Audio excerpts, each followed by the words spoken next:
Good evening dear students and friends. आज हम लोग अपनी नाइन्थ क्लास में हैं और आप सभी लोगों का इसमें हार्दिक स्वागत है। प्रियतम अवतार मेहर बाबा की जय।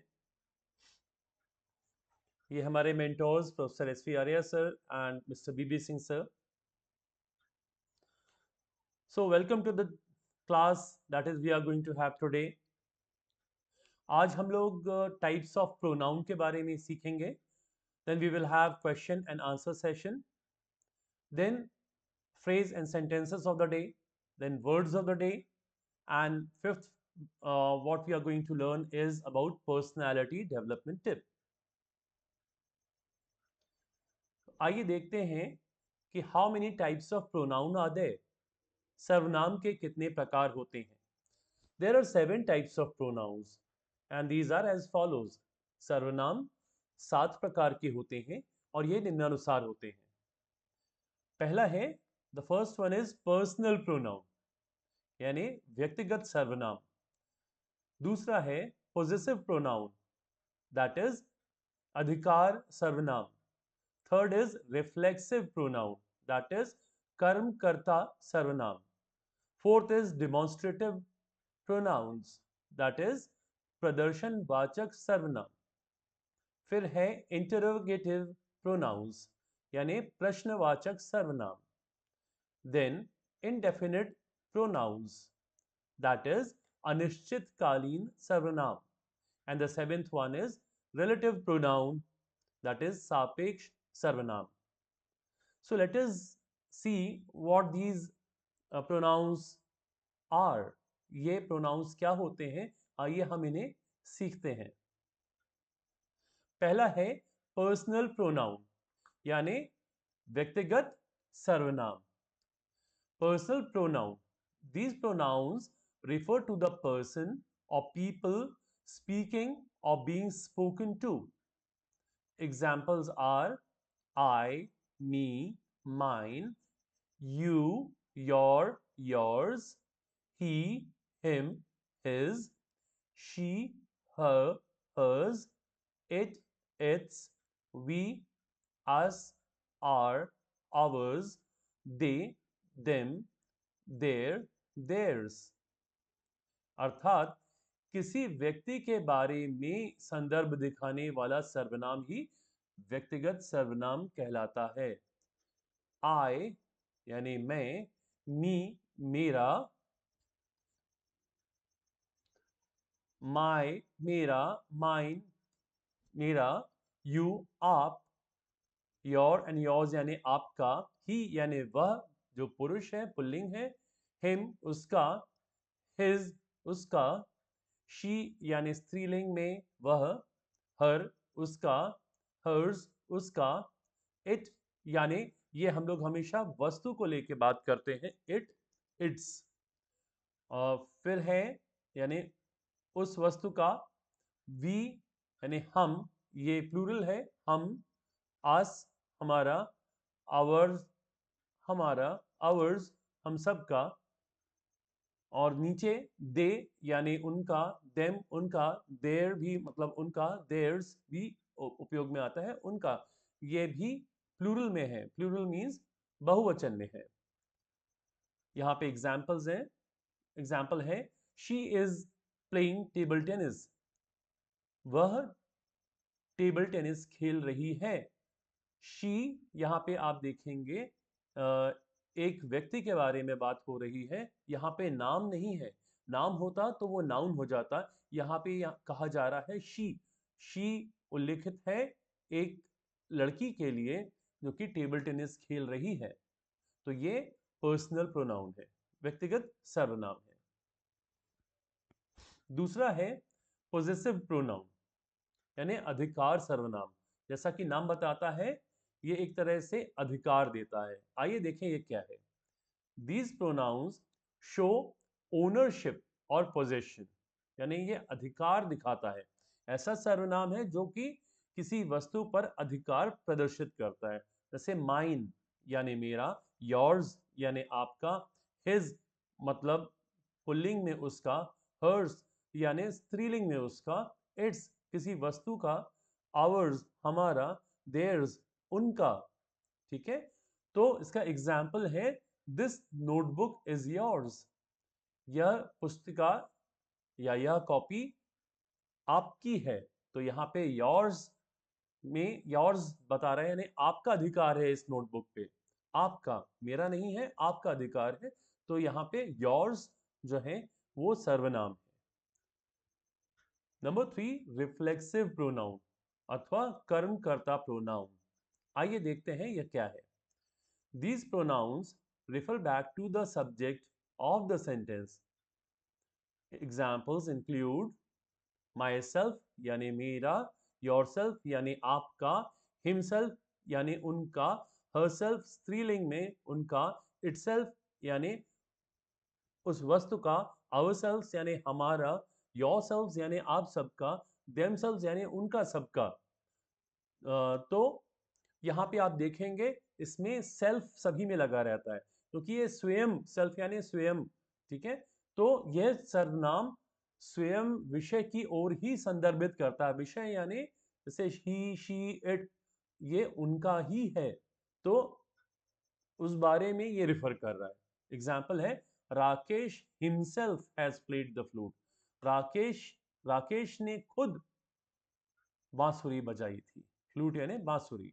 तो यहाँ जो हिमसेल्फ है, जहाँ पे भी सेल्फ लगेगा ये समझ लीजिए कि ये रिफ्लेक्सिव प्रोनाउन है, क्योंकि ये उसके बारे में ही संदर्भित करता है, ठीक है। राकेश के बारे में ही यहाँ संदर्भित कर रहा है, यानी संज्ञा के बारे में ही ये संदर्भित कर रहा है। तो himself is a pronoun. Fourth is demonstrative pronoun. Demonstration करना मतलब प्रदर्शन करना, तो ये प्रदर्शनवाचक सर्वनाम है। So these pronouns point out specific things of people. यह सर्वनाम किसी व्यक्ति, वस्तु अथवा स्थान विशेष की ओर इंगित करता है, उसके बारे में बताता है, उसके बारे में संदर्भित करता है। जैसे दिस, दैट, दीज, दोज। हम इन प्रोनाउंस को यूज करके हम पॉइंट आउट कर सकते हैं, उस तरफ हम उंगली उठा सकते हैं, वो है ना, वो सारे, ये सारे। तो यह सर्वनाम किसी व्यक्ति, वस्तु अथवा स्थान की ओर इंगित करता है। इस तरह से एग्जाम्पल है that man is looking handsome. कोई एक बहुत हैंडसम व्यक्ति खड़ा हुआ है, आप दूर खड़े हुए हैं और आप ये पॉइंट आउट करते हैं, आप उसकी ओर इंगित करते हैं और अपने किसी फ्रेंड को बताते हैं कि that man is looking handsome. वो व्यक्ति, कोई और व्यक्ति नहीं, वो वाला व्यक्ति बहुत हैंडसम लग रहा है। तो दैट यहाँ पे इस्तेमाल हो रहा है, सर्वनाम है और इस्तेमाल हो रहा है प्रदर्शन करने के लिए। उस व्यक्ति के बारे में हम प्रदर्शन कर रहे हैं कि वो बहुत हैंडसम लग रहा है। फिफ्थ है इंटरोगेटिव प्रोनाउन। इंटरोगेट करना मतलब होता है प्रश्न पूछना, तो यह प्रश्नवाचक सर्वनाम। These pronouns are used to ask questions. यह सर्वनाम किसी व्यक्ति, स्थान अथवा वस्तु के बारे में प्रश्न पूछने का कार्य करते हैं। जैसे हु यानी कौन, वॉट यानी कैसे, विच कौन सा, हुम किसका, हुज किसका। तो ये सारे प्रश्नवाचक शब्द हैं, ठीक है। एग्जाम्पल है वॉट आर यू डूइंग, आप क्या कर रहे हैं। तो यहाँ पे वॉट जो है वो प्रश्नवाचक है। प्रश्न हमेशा प्रश्नवाचक शब्द से ही पूछा जा सकता है, तो पहचानना बहुत आसान है। अगर आपके सामने आता है कि वॉट यानी कौन, तो वॉट जो है वो प्रश्नवाचक सर्वनाम है या इंटरोगेटिव प्रोनाउन है। सिक्स्थ है इनडेफिनेट प्रोनाउंस। इनडेफिनेट का मतलब होता है अनिश्चितकालीन, जो निश्चय ना हो, निश्चित ना हो। तो आइए देखते हैं कि इनडेफिनेट प्रोनाउन या अनिश्चितकालीन सर्वनाम क्या होता है। These pronouns refer to non-specific people or things. यानी ये सर्वनाम ऐसे हैं जो किसी खास या विशिष्ट व्यक्ति अथवा वस्तु की ओर या स्थान की ओर संदर्भित नहीं करते हैं, जो अस्पष्ट हो, जो कोई खास एक ना हो, कोई विशिष्टता ना हो, है ना। जैसे समवन, कोई, कोई किसी किसी के लिए हम बोलते हैं समवन। समथिंग कोई वस्तु, एनीवन, कोई भी चलेगा ना, एनीवन, एनीथिंग, कुछ भी चलेगा, एनीथिंग। आप चाय लेंगे कि कॉफी, एनीथिंग, कुछ भी, नोबडी, कोई भी नहीं, नथिंग, कुछ भी नहीं, राइट। तो जब इसमें कुछ भी स्पष्ट नहीं है, कुछ कोई भी चीज आप देखेंगे, कोई भी चीजें इसमें क्लियर नहीं है, तो जब क्लियर नहीं है तो ऐसे ऐसे शब्द जो हैं वो ऐसे सर्वनाम बनते हैं जो कि अनिश्चितकालीन है, they are indefinite pronouns, right, they are indefinite. For example, Mayank has bought something from the shop. अब हम नहीं जानते कि मयंक ने दुकान से क्या खरीदा है, उसने कुछ खरीदा है, तो ये अस्पष्ट है ना, ये अस्पष्ट है कि उसने क्या खरीदा है। तो ये समथिंग यहाँ पे जो है वो एक दैट इज अ सर्वनाम और pronoun which is indefinite pronoun या अनिश्चितकालीन सर्वनाम। हम नहीं जानते, अनिश्चित सर्वनाम है ये कि उसने क्या खरीदा, हम नहीं जानते हैं, इसलिए ये इनडेफिनिट प्रोनाउन या अनिश्चितकालीन सर्वनाम है। अभी तक जितने भी स्लाइड्स हुए हैं my dear students and friends, तो अगर ये आपको अच्छे से समझ में आ पा रहे हैं तो आप प्लीज चैट बॉक्स में जाके आप लोग वहां पे वाई अवश्य लिखें, वाई वाई वाई वाई। और अगर नहीं समझ में आ पा रहा है तो आप लिखेंगे एन एन एन। और क्या समझ में नहीं आ रहा है इसके बारे में भी आप यहाँ पे भी लिख सकते हैं, अथवा जो टेलीग्राम ग्रुप है और जो व्हाट्सएप ग्रुप है इंग्लिश का, उस पे भी इंग्लिश की क्लास में, उसमें भी जाके आप अपने क्वेश्चन हमें भेज सकते हैं, जिसके बारे में कल हम लोग अपनी क्लास में डिस्कशन करेंगे, ठीक है। तो आप लोग ग्रुप्स में भी अपने क्वेश्चंस भेज सकते हैं, पर अगर ये क्लियर है तो ज़रूर आप वाई वाई वाई वाई ज़रूर लिखें आप, ये हमारा आपसे रिक्वेस्ट है, ओके। और अगर नहीं समझ पा रहे हैं तो एन लिखें, और अगर ज़रूरत पड़ती है तो आप लोग अपना पूरा क्वेश्चन व्हाट्सएप ग्रुप में या टेलीग्राम ग्रुप में इंग्लिश की क्लास में लिख के भेज सकते हैं, जिसके बारे में कल हम क्लास के दौरान हम लोग डिस्कशन कर सकते हैं, okay. Next seventh is relative pronoun यानी सापेक्ष सर्वनाम। दीज इंट्रोड्यूस डिपेंडेंट क्लॉजेस, ये थोड़ा समझने वाली बात है। ये ऐसे सर्वनाम हैं जो विषय से वस्तु को जोड़ते हैं या आपस में एक दूसरे पे निर्भर होते हैं, जैसे हु कौन, विच कौन सा, दैट वह, whom किसका, whose किसका। आइए हम इसे एग्जाम्पल से समझते हैं। Sachin picked up the ball which was kept on the shelf। Shelf मतलब होता है अलमारी। तो सचिन ने बॉल उठाई, कौन सी बॉल उठाई, ये प्रश्न मन में आएगा, कौन सी बॉल उठाई, which was kept on the shelf. तो यहाँ पे विच जो है वो आपका रिलेटिव प्रोनाउन होगा। वो Sachin picked up the ball और was kept on the shelf दो भागों को जोड़ता है। सचिन ने एक क्रिया की, और कौन सी क्रिया की, जब भी आपके मन में आएगा कौन, कैसे, किस प्रकार से, किसका, और उसका आंसर जब भी आप देंगे विच, हु, दैट, whom, whose, तो ये आपको जो है वो रिलेटिव प्रोनाउन होगा, यानी सापेक्ष सर्वनाम होगा। इस बात का आपको ध्यान रखना है। I want an apple that I ate on Tuesday. मुझे वो सेब खाना है जो मैंने मंगलवार को खाया था। कौन सा सेब खाना है, कौन सा, आई बात ना, कौन सा, वो सेब जो मैंने मंगलवार को खाया था, मुझे वही सेब चाहिए है, मैं किसी और दूसरे सेब को नहीं खरीदूंगा या खरीदूंगी। तो यहाँ पे दैट, दैट जो है वो सापेक्ष सर्वनाम है, रिलेटिव प्रोनाउन है, राइट।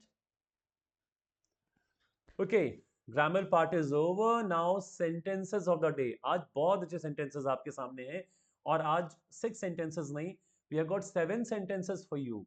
याद रखिए, इन सेंटेंसेस को आप लोग प्लीज अपने नोटबुक में नोट करते जाइए, और इनको हर दिन कम से कम 15-20 बार अकेले में बोलिए, जोर जोर से बोलिए, अपने मिरर के सामने खड़े होकर बोलिए, बोलते समय अपने आप को देखिए, तो आपकी जो संकोच है इंग्लिश बोलने में, जो शर्म है, जो आप हिचकते हैं, वो सब चीजें दूर हो जाएंगी, ठीक है।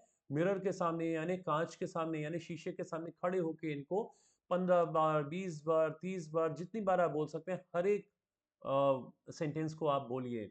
and then you will see that you are becoming fluent day by day. Fluency आपको मिलने लगेगी, ठीक है। तो आई एम कमिंग, मैं आता हूँ। कभी कभी बोलना पड़ता है, हाँ मैं आ रहा हूँ, आपको जवाब देना, किसी ने आपको आवाज दिया, बोलते हैं नीचे से दोस्त ने आवाज दी, हाँ आई एम कमिंग, या सिर्फ कमिंग, मैं आता हूँ, मैं आती हूँ, या पापा ने बुलाया, मम्मी ने बुलाया, है ना, तो I am coming please, coming, ये मैं आता हूँ या आती हूँ। अब आप घर से निकल रहे हैं, आप जा रहे हैं कहाँ, आप जा रहे हैं स्कूल या कॉलेज अपने, या आप अपने जॉब में जा रहे हैं, तो आप घर में इन्फॉर्म करते हैं, you inform your parents, you inform your wife, आपकी शादी हो चुकी है, अपनी वाइफ को बताते हैं, अपने you tell your sister also, I am leaving, going, या सिंपल गोइंग बोल सकते हैं, आई एम लीविंग, या सिंपल बोल दीजिए आई एम गोइंग, या गोइंग, गोइंग भी काफ़ी है, मैं जा रहा हूँ, मैं जा रही हूँ, है ना, तो या फिर जा रहा हूँ, जा रही हूँ, इतना भी काफ़ी है, गोइंग। जब हम लोग शॉर्ट में भाग रहे हैं, शॉर्ट में बोल रहे हैं गोइंग, तो समझ जाता है सामने वाला कि हाँ हाँ आप जा रहे हैं, ओके। फिर अ, जब शाम को आप अपने दोस्तों के साथ में हैं और फिर आप डिस्पर्स हो रहे हैं, यानी अब अपने अपने घर को जा रहे हैं, शाम हो गई है और आपको जाके पढ़ाई करनी है या घर घर पहुंचना है जल्दी से, तो हम लोग बोलते हैं सी यू, या सी या, सी या सी यू, या ये भी बोलते हैं see you later, see you later, see you भी काफ़ी है, सी या भी जो थोड़ा स्टाइलिश है, सी या सी यू लेटर, है ना। फिर मिलते हैं, चलते हुए बोला जाता है मिलते हैं, तो यहाँ पे सी यू लेटर, सी या, मिलते हैं। और इसका जवाब भी यही है, सी यू, किसी ने बोला सी यू तो आप भी बोलेंगे सी यू, सी या, सी यू लेटर, या सी यू, ये भी वही वही जवाब है, वही जवाब है। एक बहुत आजकल कॉमन है, what's up boy, what's up dude, dude अपने अपने फ्रेंड को बोलते हैं, व्हाट्सअप ब्रो, ब्रो यानी भाई को बोला जाता है, व्हाट्सअप ब्रो, तो और क्या चल रहा है, क्या हाल है, तो इसके लिए एक शॉर्ट में व्हाट्सअप, व्हाट्सअप बॉय, है ना, या व्हाट्सअप ब्रो, व्हाट्सअप सिस, बहन को सिस बोलते हैं आजकल, व्हाट्सअप। हम बड़ों के साथ में ये नहीं यूज होता है ना, डैड के साथ बोलेंगे व्हाट्सअप तो पापा आपका जो है वो जेब खर्च काट देंगे, जेब खर्च नहीं मिलेगा फिर आपको, है ना, पॉकेट मनी नहीं मिलेगा कि बोले ज़्यादा अंग्रेज हो रहा है। व्हाट्सएप जो है अपने फ्रेंड्स के बाद साथ में ठीक है, अपने जूनियर के साथ ठीक है, that is good, okay. And fifth is all is well. अब किसी ने बोला व्हाट्सएप, तो आप आंसर करेंगे all is well, all is great, all good, कुछ भी बोल सकते हैं, ऑल इज वेल सब बढ़िया है, all is good, all good, बहुत मस्त, या ऑल इज ग्रेट, बहुत मज़ेदार है, बहुत बढ़िया चल रहा है सब कुछ। तो इसी स्टाइल में बोला जाता है, थोड़ा इंग्लिश में, इंग्लिश की अपनी स्टाइल है, आपको स्टाइल में बोलना पड़ता है। तो all is well, all good, okay. इसी तरह से सिक्स्थ है, बहुत दिनों बाद किसी से दोस्त से मिल रहे हैं, कुछ दिन बीत गए हैं और आपकी मुलाकात नहीं हुई है, और फिर आपकी मुलाकात होती है, तो आप बोलते हैं लॉन्ग टाइम नो सी, बहुत दिनों से मुलाकात नहीं, बहुत दिनों से देखा नहीं आपको, बहुत दिनों से मिले नहीं, है ना। तो लॉन्ग टाइम यानी काफ़ी लंबे समय से, नो सी, ये ग्रामेटिकली सही नहीं हो सकता है, लेकिन ये यूसेज में है, ये इस्तेमाल हो रहा है, ये फ्रेजेस जो है ना बहुत अच्छे से यूज हो रहे हैं, तो इनको आप याद कर लीजिए बस, लॉन्ग टाइम नो सी बॉय, हाँ। तो लॉन्ग टाइम यानी बहुत दिनों से देखा नहीं यार, क्या बात है, कहाँ हो आजकल, तो लॉन्ग टाइम नो सी, उसके लिए है ये लॉन्ग टाइम नो सी। यार बाय गॉड्स ग्रेस, किसी ने आपसे बोला कि यार वाकई उस दिन ना बच गए, वो प्रिंसिपल ने पकड़ ही लिया था, टीचर ने पकड़ ही लिया था हम लोगों को, या हम लोग बोले बाय गॉड्स ग्रेस, यानी ईश्वर कृपा से बच गए यार, ईश्वर कृपा से बच गए, यार कैसे मार्क्स आए, पास हो गए, हाँ यार बाय गॉड्स ग्रेस, भगवान कृपा से पास हो गए, तो बाय गॉड्स ग्रेस, ईश्वर की कृपा से, राइट, ईश्वर की कृपा से। तो ये 7 सेंटेंसेस हैं, इनको आपको अच्छे से प्रैक्टिस कीजिए, इनको यूज़ कीजिए, इनमें ग्रामर की चिंता बिल्कुल मत कीजिए, इनको आप बस इस्तेमाल कीजिए, इनको यूज़ करेंगे तो कॉन्फिडेंस बढ़ता चला जाएगा। इंग्लिश में स्टाइल होना चाहिए, कॉन्फिडेंस होना चाहिए, और उसके बाद में तो आप छा जाएंगे, आप अपने दोस्तों के बीच में, आप हर जगह आप बिल्कुल, you will become most popular person, है ना, अरे आपकी इंग्लिश बहुत अच्छी है। और जब लोगों से अप्रिसिएशन मिलता है ना, लोगों से जब तारीफ मिलती है, तो बहुत मज़ा आता है, और वो फ्यूल की काम करता है, फ्यूल का मतलब कि वो पेट्रोल का काम करता है, हमारी गाड़ी को और तेज़ी से दौड़ाने लगता है हमको। जब लोग बोलते हैं यार इसकी इंग्लिश अच्छी है, तो फिर हमें घर आके ना इंग्लिश सीखनी ही पड़ जाती है। तो इसलिए बहुत अच्छा होगा कि आप इन शब्दों के साथ, इन वाक्यों के साथ में आप शुरू कीजिए, इन सेंटेंसेस के साथ में आप शुरू कीजिए, देखिएगा आपकी पूरी दुनिया ही बदल जाएगी। वर्ड्स ऑफ द डे, बहुत बढ़िया वर्ड्स हैं आज आपके सामने, और वो हैं जब हम लोग हमारे बाथरूम से रिलेटेड है, जब हम लोग बाथ लेने जाते हैं यानी नहाने जाते हैं, तब ये वर्ड्स यूज होते हैं। फॉर एग्जाम्पल बाथ, है ना, बाथ यानी स्नान, और इसका वर्ब है बेदिंग, बेदिंग यानी नहा रहे हैं, पर बाथ नाउन है स्नान। ओके, सोप, साबुन, सोप, साबुन, सोप केस, साबुन रखने का छोटा सा डब्बा जो होता है उसको बोलते हैं सोप केस। फिर नेक्स्ट इज बकेट, बाल्टी, बकेट, बाल्टी, मग, जिसको हम लोग हिंदी में मग्गा कहते हैं, जिससे पानी निकाल के और हम अपने ऊपर बाथ लेते समय हम लोग पानी डालते हैं, तो that is mug. Okay, and this is very interesting word which Swastika gave me is loofah. Loofah मतलब कि एक पीठ तक हाथ नहीं पहुंचता है, तो फिर एक प्लास्टिक का मुलायम जालीदार पट्टी सी होती है, उस पर हम सोप लगा लेते हैं, और सोप लगा के फिर हम पीछे उसको रगड़ते हैं पीठ में, उसकी मदद से हम अपनी पीठ साफ करते हैं। तो वो जो पट्टी होती है करीब समझ लीजिए कि हमारे ख्याल से 3-4 फीट की पट्टी होती है जालीदार, उस पे सोप लगा के पीठ साफ करने का जो ये पट्टी होती है, इसको हम बोलते हैं लूफा।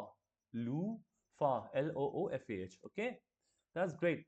तो यहाँ देखिए 7 सेंटेंसेस एंड 6 वर्ड्स, आप लोग रिच हो गए हैं, देखिए, है ना, इतनी सारी चीजें आप लोगों ने सीख ली हैं, right. Next question answer session में एक बहुत इंटरेस्टिंग चीज आज हम सोच रहे थे आपको शेयर करने के लिए, कि many students from English medium school are fluent in speaking in English but are not always correct grammatically।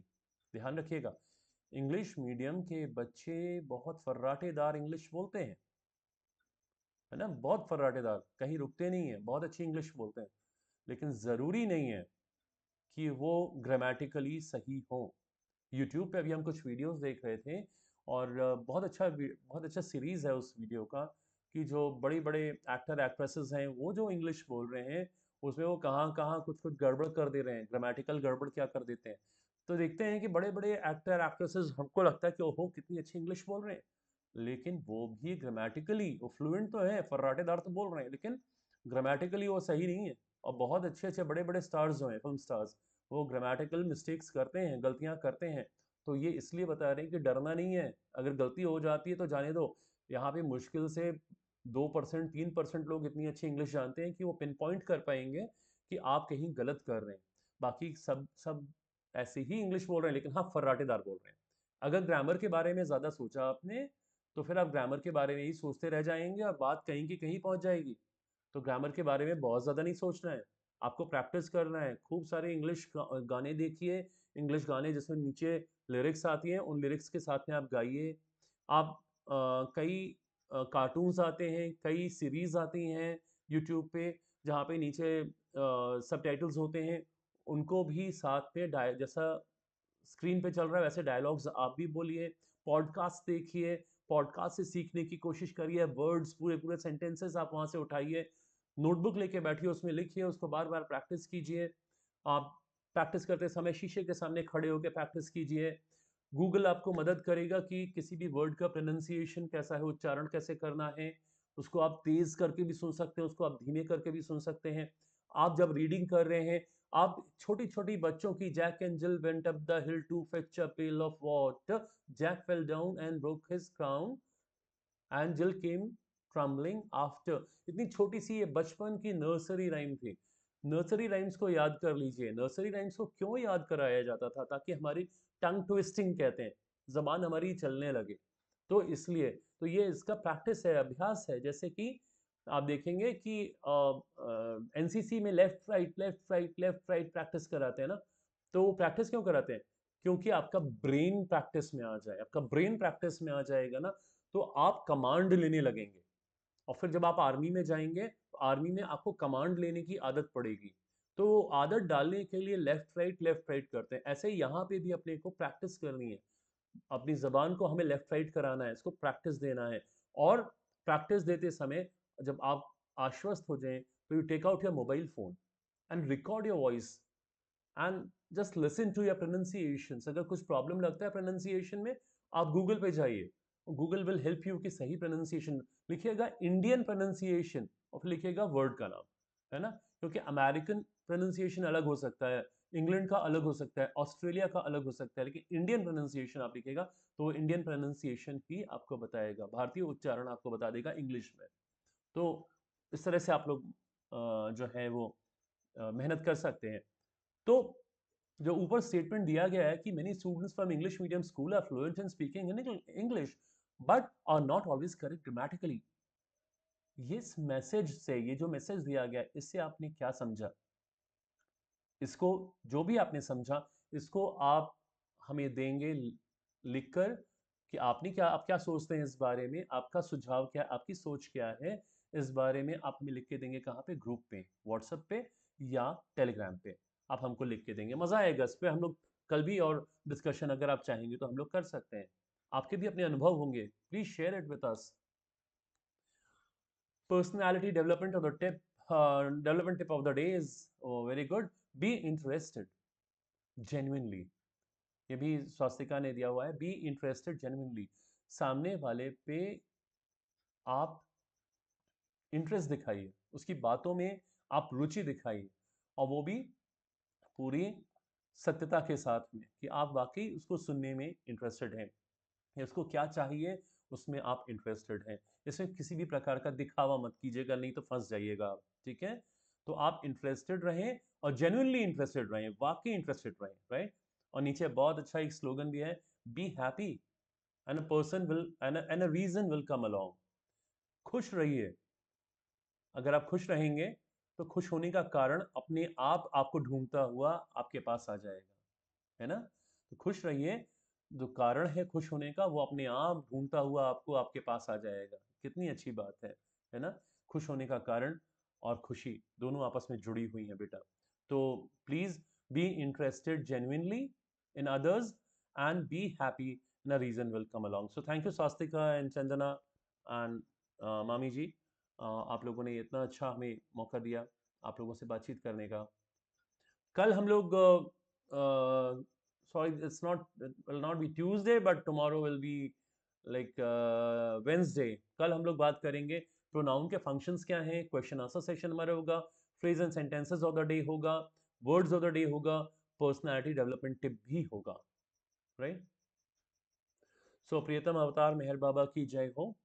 हमें बहुत अच्छा लगा, आप लोगों ने मौका दिया बातचीत का, बहुत मज़ा आया, और हम आशा करते हैं आप लोगों ने भी बहुत इंजॉय किया होगा सेशन को। और so all the best to you, God bless. Please आप लोग अपनी तरफ से भी पार्टिसिपेट कीजिए डिस्कशंस में, जो हमारे प्लेटफॉर्म्स हैं, टेलीग्राम है और जो व्हाट्सएप है, और जो जहाँ चैटिंग के लिए जगह है यूट्यूब पे, उन सब पे प्लीज़ आप लोग भी अपने सुझाव, अपने जो सजेशंस हैं उसमें सबमिट दीजिए। Okay, so thank you and good night and sweet dreams. Bye bye. Bye.